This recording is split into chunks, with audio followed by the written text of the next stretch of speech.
Class 11 का complex number का introduction part 2 समझाने वाली हूँ, क्योंकि इसके प्रीवियस क्लास में मैं आपको कॉम्प्लेक्स नंबर के बारे में इंट्रोडक्शन ऑलरेडी दे चुकी हूँ। अब उसका जो आगे का पार्ट है वो अब हम इस वीडियो में समझेंगे।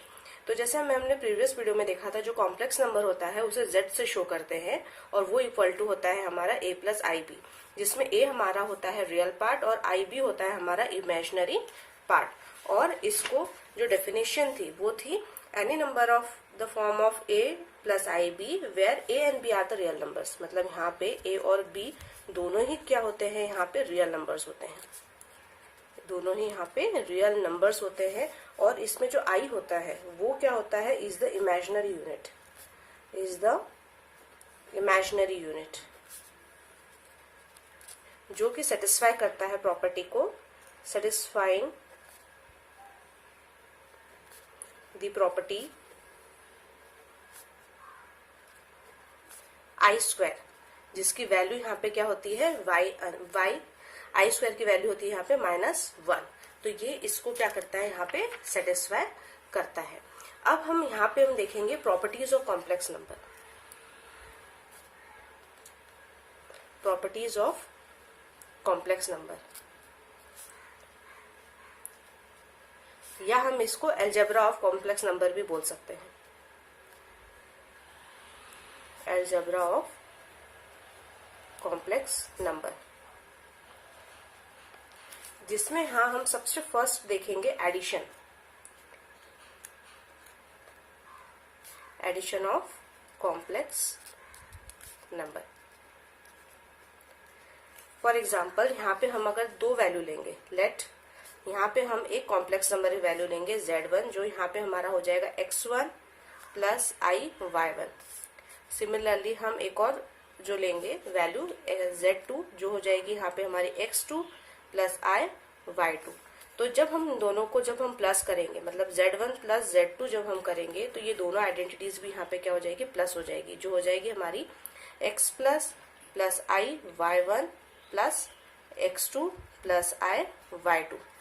नेक्स्ट स्टेप में हमें ये करना है कि जो यहाँ पे जो रियल नंबर्स हैं उनको हमें एक तरफ सेपरेट करके लिखना है, और जो हमारा इमेजिनरी पार्ट है उन्हें एक तरफ हम सेपरेट कर देंगे। तो ये हमारा हो जाएगा x1 plus x2 plus here I हम यहाँ पे क्या कर सकते हैं, कॉमन निकाल सकते हैं। तो आई हम यहाँ पे कॉमन निकाल लेंगे और ये हमारा हो जाएगा y1 प्लस y2। तो ये हो जाएगा हमारा कॉम्प्लेक्स नंबर का एडिशन। जैसे फॉर एग्जाम्पल मैं यहाँ पे आपको समझा रही हूँ, जैसे यहाँ पे मैंने एग्जाम्पल लिया है z1 is equals to 2 minus 3i and z2 is equals to -5 plus 7i।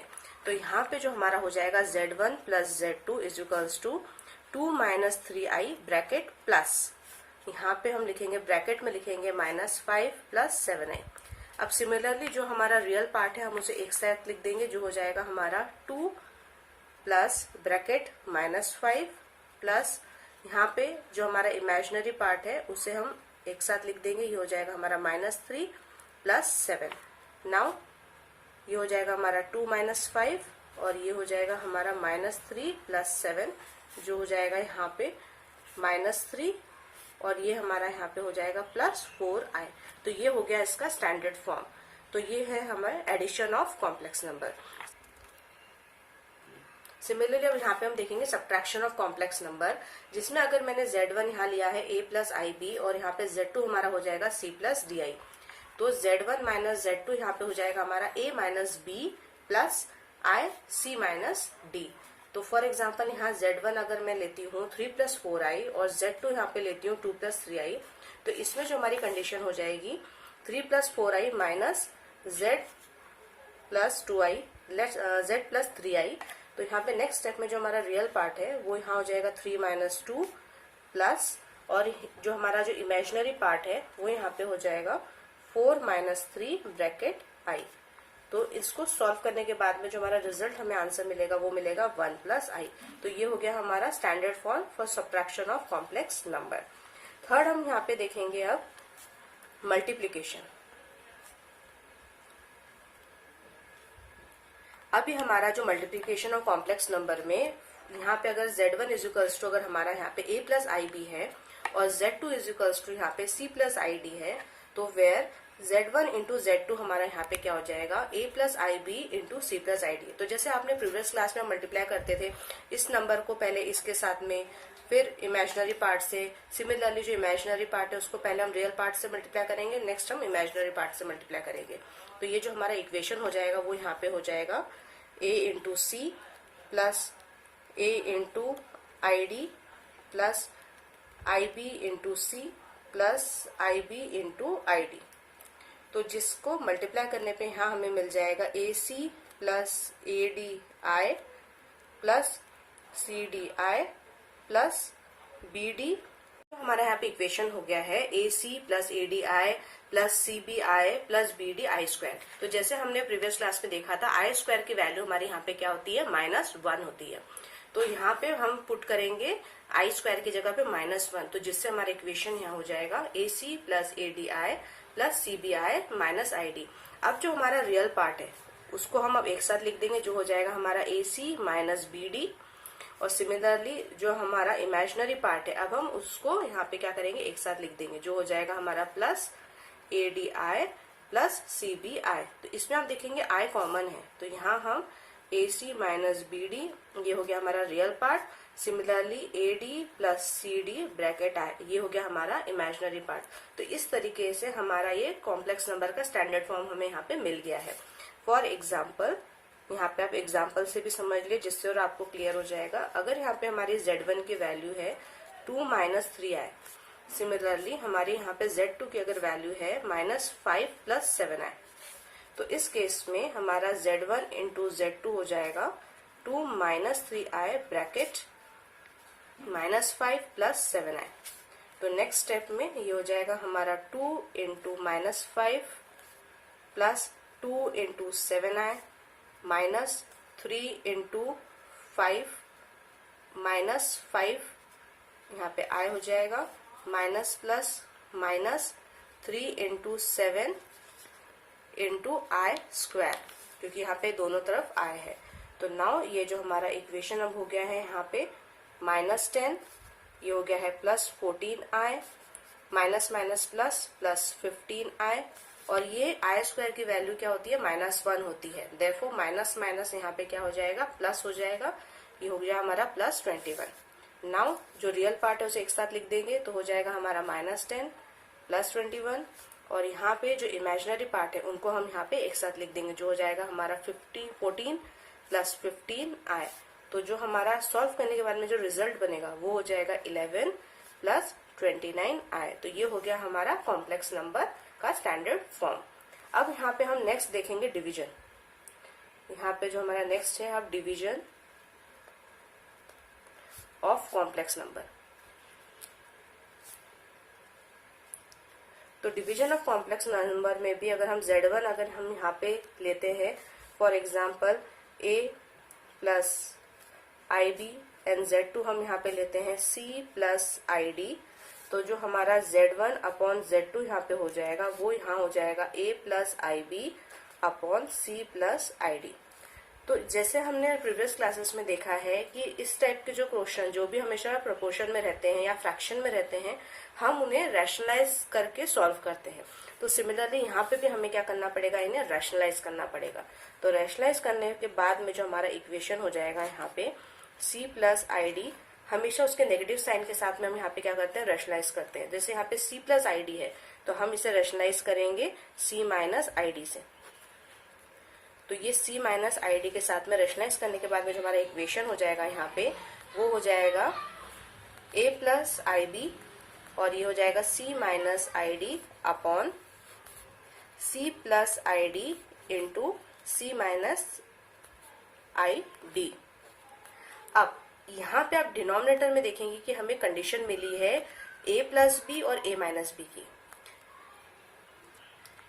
जो आप प्रीवियस क्लास में पढ़ चुके हैं identity A square minus B square is equals to क्या होता है, A plus B and A minus B. तो सिमिलरली यहाँ पे जो हमारा इमेजिनरी पार्ट है वो क्या है, C प्लस आई डी, और ये हो गया है हमारा C माइनस आई डी। तो अकॉर्डिंग टू दिस जो हमारा इसका इक्वेशन जो बन जाएगा वो यहाँ बन जाएगा C स्क्वायर प्लस आई डी होल स्क्वायर माइनस आई डी होल स्क्वायर। तो जैसे हमें मालूम है सी स्क्वायर, ये सी स्क्वायर वैसा वैसा रहेगा। और अगर हम इसको ब्रेक करके लिख ले माइनस आई स्क्वायर इंटू डी स्क्वायर, जिसमें हमें मालूम है जो हमारी आई स्क्वायर की वैल्यू क्या होती है, -1 होती है।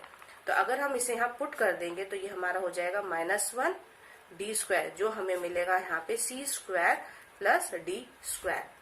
तो फॉर कॉम्प्लेक्स नंबर हम इसे लिख सकते हैं ना, a square plus b square is equals to a plus I d and a minus I D. तो ये हो गया हमारा आइडेंटिटी फॉर कॉम्प्लेक्स नंबर, जो हो जाएगी a square plus b square is equals to a plus I d and a minus I D. तो therefore जो अब हमारा इक्वेशन हो जाएगा फॉर Z1 अपॉन Z2 के लिए, ये हो जाएगा a plus I B and c minus I d upon a square c square plus d square. तो ये हो गया इसको सॉल्व करने का तरीका। इसको हम एग्जाम्पल से भी देख लेंगे। तो फॉर एग्जाम्पल अगर हम यहाँ पे लेते हैं तो अगर यहाँ पे एग्जाम्पल पे मैंने लिया है Z1 is equals to 3 + 4i and Z2 is equals to 2 + 3i। तो यहाँ पे जो हमारी कंडीशन हो जाएगी for Z1 upon Z2 is equals to 3 + 4i divided by 2 + 3i। हम इसका नेक्स्ट स्टेप में क्या लेंगे, उसका रेशनलाइज करेंगे। तो रेशनलाइज करने पे ये हो जाएगा 2 - 3i 2 - 3i। तो यहाँ पे हम डायरेक्ट फॉर्मूला पुट करेंगे हमारे डिनोमिनेटर के लिए। तो जो हो जाएगा यहाँ पे हमारा 3 + 4i and 2 - 3i divided by 2 square plus 3 square. यहाँ पे मैंने इसे डायरेक्ट सॉल्व कर दिया है, आप चाहे तो इसको बाय स्टेप साइड में करके देख सकते हैं। नाउ अब ये जो हमारी कंडीशन हो जाएगी सॉल्व करने के बाद में, इन दोनों को 3 × 2 यहाँ आ जाएगा हमारा 6, ये आ जाएगा 3 × 3 -9i 4 × 2 +8i 4 × 3 12, that is -12i square divided by 2 का स्क्वायर हो गया हमारा 4 और 3 का स्क्वायर हो गया यहाँ पे 9। सिमिलरली अगेन आई स्क्वायर की वैल्यू क्या होती है, यहाँ पे -1 होती है। तो ये हमारा क्या हो जाएगा, प्लस हो जाएगा। Therefore 6 + 12 and here minus plus -9i plus 8i divided by 4 + 9, यहाँ हमारा हो जाएगा 13। नाउ इन दोनों को प्लस करने के बाद में हमें यहाँ मिल जाएगा 18। सिमिलरली प्लस माइनस माइनस, ये हो जाएगा -i अपॉन 13। तो जिसको हम स्टैंडर्ड फॉर्म में यहाँ लिख देंगे 18 अपॉन 13 -i अपॉन 13। तो ये हो गया हमारा रियल पार्ट और ये हो गया हमारा इमेजिनरी पार्ट। तो ये हो गया हमारा solution for division of complex number. अब इसके बाद में हम कुछ 2 और नई प्रॉपर्टीज के बारे में पढ़ेंगे, जिसमें फर्स्ट एक प्रॉपर्टी है हमारी एडिटिव आइडेंटिटी। तो एडिटिव आइडेंटिटी, जो एडिटिव आइडेंटिटी का जो यहाँ पे जो हमारा एलिमेंट होता है वो यहाँ पे क्या होता है, 0 होता है। तो 0 इज द एडिटिव एलिमेंट होता है। तो यहाँ पे अगर फॉर एग्जांपल जैसे अगर हमारे पास में a दिया हुआ है, तो a के साथ में हम यहाँ पे क्या उसके साथ में हम प्लस करेंगे, तो जिससे हमें उसका सम क्या मिलेगा, 0 मिलेगा। तो फॉर एग्जाम्पल अगर मैंने यहाँ पे अज्यूम करती हूँ a + x, तो यहाँ पे जो हमारा x क्या हो जाएगा, -a।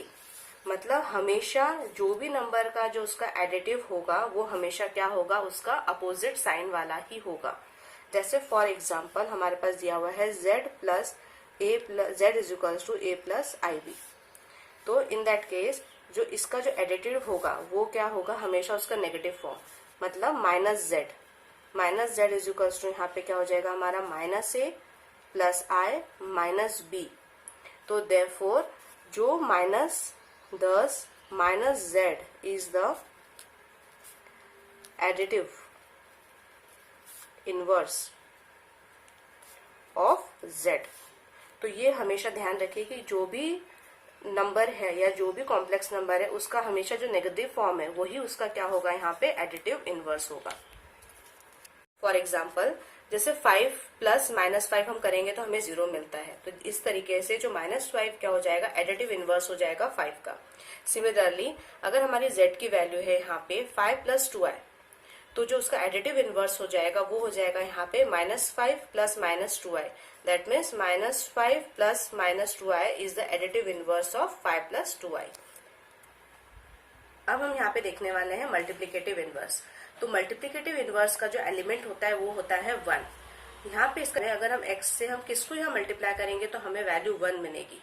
दैट मीन्स हम अगर x को यहाँ पे 1/x से अगर हम मल्टीप्लाई करते हैं तो हमें यहाँ पे क्या मिलेगा, हमें वैल्यू 1 मिल जाएगी। सिमिलरली 5 × 1/5 करने पे ये 5 कैंसिल हो जाएंगे तो हमें यहाँ पे 1 मिल जाएगा। दैट मीन्स z का जो मल्टीप्लिकेटिव इनवर्स होगा वो होगा उसका 1/z। Similarly z1 is equals to 1/z2। तो ये हो गया इसका मल्टीप्लिकेटिव इनवर्स। अब हम नेक्स्ट जो देखने वाले हैं वो है हमारा conjugates of a complex number. Conjugates of complex number का मतलब होता है उसका अपोजिट साइन इमेजिनरी पार्ट का जब भी हम उसे कन्वर्ट करते हैं तो वो हमारा बन जाएगा कंजुगेट ऑफ कॉम्प्लेक्स नंबर। जैसे for example z is equals to हमारे पास दिया हुआ है x + iy, जिसमें x एंड y है हमारे रियल नंबर्स और iy है यहाँ पे हमारा इमेजिनरी पार्ट। तो हमें जब भी कॉम्प्लेक्स नंबर का कंजुगेट्स को फॉर्म करना है तो उसका जो इमेजिनरी पार्ट की हमें साइन क्या करनी है, हमेशा चेंज करनी है। जैसे z जो z⁻, इसको हम शो करेंगे उसके कंजुगेट ऑफ कॉम्प्लेक्स नंबर का, तो वो हो जाएगा हमारा x - iy। जैसे for example z is equals to दिया हुआ है हमारे पास 2 + 3i, तो जो इसका कंजुगेट हो जाएगा वो हो जाएगा 2 - 3i। अगर हम एक और एग्जाम्पल ले जैसे -5 + 3i, तो इसका जो कंजुगेट हो जाएगा, हमें -5 को चेंज नहीं करना है क्योंकि -5 क्या है, उसका रियल पार्ट है। हमें चेंज करना है इसके इमेजिनरी पार्ट को जो हो जाएगा यहाँ पे -3i। तो इस तरीके से हमें किसी भी कॉम्प्लेक्स नंबर के कंजुगेट्स को फॉर्म करेंगे। अब हम यहाँ पे देखने वाले हैं modulus of a complex number. जैसे आपने प्रीवियस क्लासेस में मोड के बारे में पढ़ा था। फॉर एग्जाम्पल जैसे 11 का मोड जो होता है वो होता है 11। सिमिलरली अगर -11 है तो -11 का मोड भी यहाँ पे क्या हो जाएगा, 11 हो जाएगा। तो मोड का मतलब ही है चाहे वो मोड में उसको पॉजिटिव लो या नेगेटिव लो, वो हमेशा हमें किस फॉर्म में मिलेगा, हमें इन पॉजिटिव फॉर्म में ही मिलेगा। तो सिमिलरली अगर हम कॉम्प्लेक्स नंबर लेते हैं where z is equals to i + x + iy, तो जो इसका मॉडुलस हो जाएगा वो यहाँ पे हो जाएगा ब्रैकेट x + iy। तो इसका जो हमें मॉडुलस मिलेगा वो हमेशा मिलेगा हमें √x² + y² के फॉर्म में। तो ये होगा इसका मॉडुलस। इसको फॉर एग्जांपल अगर हम देखते हैं हमारा z इज इक्वल्स टू, अगर हम यहाँ पे लेते हैं 5 + 12i, तो यहाँ पे जो इसका मॉडुलस होगा वो होगा modulus of 5 + 12i, that is √5² + 12 whole square, जो यहाँ पे हो जाएगा हमारा 25 + 144, दैट इज 169, जो आ जाएगा हमारा 13। Therefore for 5 + 12i modulus of this is 13। और यहाँ पे हम गौर करेंगे, यहाँ हमने i नहीं लिया है क्योंकि यहाँ पे हमें इमेजिनरी पार्ट का i लेना नहीं है। क्योंकि अगर हम i लेते हैं तो अगर हमारा सोल्यूशन, अगर सिमिलर सोल्यूशन को अगर हम i लेके सॉल्व करते हैं तो ये हमारा कैसा हो जाएगा, ये हो जाएगा हमारा 5² ब्रैकेट प्लस 12² एंड i², जिसमें i² की वैल्यू हमारी क्या होती है, -1। तो ये जो हमारी कंडीशन हो जाएगी यहाँ पे वो हो जाएगी 25 - 144, जिससे जो हमारा आंसर आएगा वो नेगेटिव में आएगा। और मॉडुलस कभी भी नेगेटिव नहीं होता है, इसीलिए हमें हमेशा इग्नोर करना है या हमें लेना ही नहीं है आई पार्ट को, क्योंकि अगर हम आई पार्ट अगर हम लेते हैं तो हमारा जो आंसर है वो हमेशा क्या निकलेगा, गलत निकलेगा। तो इस चीज का आपको इसमें ध्यान रखना है। तो ये इस तरीके से सॉल्व नहीं करना है। जब भी आप सॉल्व करेंगे वहां पर हमेशा हमें क्या लेना है, उसके जो रियल पार्ट है या जो रियल नंबर्स है उनको ही लेना है, आई को नहीं लेना है। तो ये हो गया है हमारा मॉडुलस का कॉम्प्लेक्स ये कॉन्सेप्ट पूरा। और फर्दर अब जो इसके क्वेश्चन है हम एक्सरसाइज के मैं आपको नेक्स्ट वीडियो में समझाने वाली हूँ। थैंक्स फॉर वॉचिंग, और मेरे चैनल को सब्सक्राइब जरूर करिए। और आपको कुछ भी डाउट है तो आप मेरे कमेंट सेक्शन में मुझे कमेंट कर सकते हैं।